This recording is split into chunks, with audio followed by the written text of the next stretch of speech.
Hello everyone, welcome to all to the new video. तो हम लोगों ने शुरू किया था थर्मोडायनेमिक्स चैप्टर, जिसमें हम लोगों ने कर लिया था थर्मोडायनेमिक्स के इंट्रोडक्शन के बारे में, और फिर किया था हमने सिस्टम और सराउंडिंग, जो थर्मोडायनेमिकल टर्म्स हमारे पास यूज़ होती थी, जिसमें सिस्टम के कुछ टाइप्स किए थे हमने, ओपन, क्लोज्ड और आइसोलेटेड सिस्टम।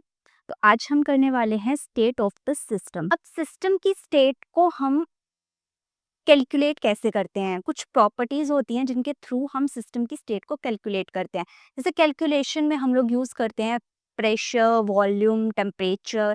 ये सब टर्म्स होती हैं जो किसी सिस्टम की स्टेट को डिस्क्राइब करती हैं। मतलब अगर हमें कैलकुलेशन करनी है तो हम उसमें इन टर्म्स को यूज करते हैं, क्योंकि हमें किसी भी सिस्टम को डिस्क्राइब करना पड़ता है पहले, मतलब बिफोर और after the change in the system.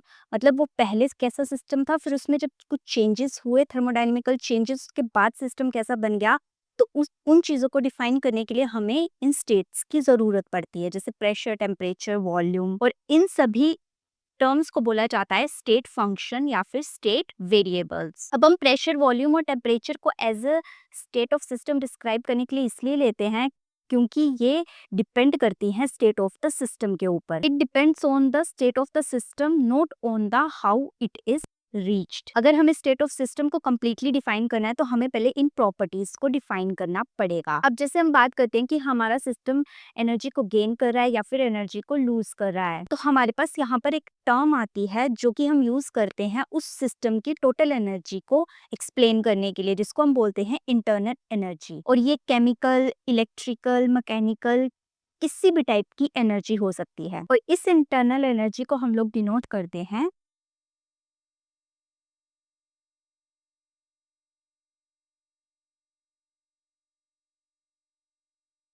You से। अब ये एनर्जी चेंज होती है तीन, मतलब ये एनर्जी चेंज होती है तीन कंडीशंस के टाइम। सबसे पहले वर्क डन ऑन और by the system, heat passes into और आउट ऑफ द सिस्टम, और matter enters and leaves the system. अब हीट, मैटर और वर्क, ये सब हम लोगों ने किया open, closed end isolated system में। उसमें कैसे हीट पास हो रही थी, कैसे मैटर पास हो रहा था, आप अगर आपको अच्छे से जानना है तो आप उस वीडियो को भी चेक कर सकते हैं। उसका लिंक मैं आपको आई बटन में दे दूंगी। अब हम करेंगे सेपरेटली वर्क के बारे में और फिर हम करेंगे हीट के बारे में। जो हमारे पास यहाँ पर दो टर्म्स यूज हुई मेजर, वर्क और हीट। मतलब heat passes out into and out of the system, और वर्क डन ऑन और बाय द सिस्टम। तो हम देखते हैं कि वो वर्क और हीट क्या होते हैं। अब जैसे हम सबसे पहले हम वर्क के बारे में कर रहे हैं। अब जैसे हम किसी थर्मस फ्लास्क को ले लेते हैं, उसमें अगर मैं कुछ चीज़ डालूंगी तो ना तो उसकी हीट सराउंडिंग के साथ पास होती है और ना ही उसका मैटर सराउंडिंग के साथ पास होता है। और बीच में मैंने आपको बताया था सिस्टम और सराउंडिंग के बीच में बाउंड्री होती है जो सिस्टम और सराउंडिंग को सेपरेट करती है। और ऐसा सिस्टम जिसमें ना तो हीट बाहर जाती है ना अंदर आ सकती है, मतलब एक इंसुलेटेड टाइप का सिस्टम जिसमें बाउंड्री भी प्रेजेंट हो सिस्टम और सराउंडिंग को सेपरेट करने के लिए, उस सिस्टम को हम बोलते हैं एडियाबैटिक सिस्टम। मतलब no exchange of heat and energy take place in that system. और इस टाइम जो सिस्टम की स्टेट चेंज होती है उस प्रोसेस को हम बोलते हैं एडियाबैटिक प्रोसेस। सिस्टम हो गया एडियाबैटिक, प्रोसेस होगी एडियाबैटिक प्रोसेस, और जो वॉल इनको सेपरेट करती है सिस्टम और सराउंडिंग, उसको एडियाबैटिक वॉल बोलते हैं। मतलब ओवरऑल ये एक एडियाबैटिक टाइप की प्रोसेस होती है जहां पर सिस्टम और सराउंडिंग के बीच में ना तो हीट एक्सचेंज होती है ना ही एनर्जी एक्सचेंज होती है। अब मान लेते हैं मेरे पास एक सिस्टम है, जिस सिस्टम की जो इनिशियल स्टेट है उसको ए मान लिया मैंने, और टेम्परेचर उसका टी ए, और उसकी इंटरनल एनर्जी इनिशियल स्टेट के टाइम पे थी यू ए। तो हम इस सिस्टम की स्टेट को कैसे चेंज कर सकते हैं? दो वेज हैं इसके लिए। सबसे पहला, हम इस सिस्टम पे कोई मैकेनिकल वर्क करवा सकते हैं, जैसे वाटर पे पेबल मार के या फिर कुछ वाटर की स्टेट को चेंज करके। तो इसके लिए हमारे पास, मैं यहाँ पर सेकंड अगर न्यू स्टेट लूँ आफ्टर द मैकेनिकल वर्क, तो उसको मैं बी ले लेती हूँ, उसका टेम्परेचर आ जाएगा टी बी। और यहाँ पर ये पता लगाया गया है कि जो हमारा टेम्परेचर होता है टी बी, वो ग्रेटर देन होता है टी ए से। और यहाँ पर हमारे पास चेंज इन टेम्परेचर आ जाता है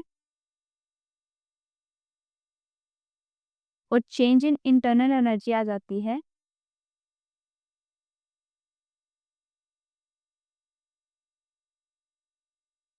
अब सेकंड केस में हम इक्वल अमाउंट का वर्क डन करेंगे और देखेंगे कि टेम्परेचर चेंज क्या आता है। तो हमारे पास temperature change same as it is हमारे फर्स्ट केस की तरह ही आया। अब ये एक्सपेरिमेंट साइंटिस्ट ने इसलिए किया था, ये चेक करने के लिए कि चाहे हम जैसा मर्जी सिस्टम के ऊपर वर्क डन करवाएं, उसकी स्टेट चेंज नहीं होती है। जो हमें पता चला है उसके टेम्परेचर के कांस्टेंट रहने से, मतलब जो फर्स्ट केस में जो टेम्परेचर था, सेकंड केस में भी सेम एज इट इज वैसा ही टेम्परेचर आया। अब नेक्स्ट हम देखते हैं हीट के बारे में।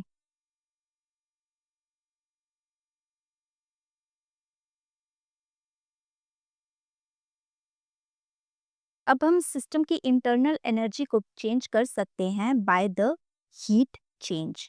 मतलब अगर सिस्टम के ऊपर वर्क डन ना भी करें, फिर भी हम हीट के थ्रू ही उसकी सिस्टम की एनर्जी को चेंज कर सकते हैं। और इस एनर्जी चेंज जो कि टेम्परेचर में डिफरेंस लाती है, उसको हम बोलते हैं हीट, जिसको हम डिनोट करते हैं स्मॉल क्यू से।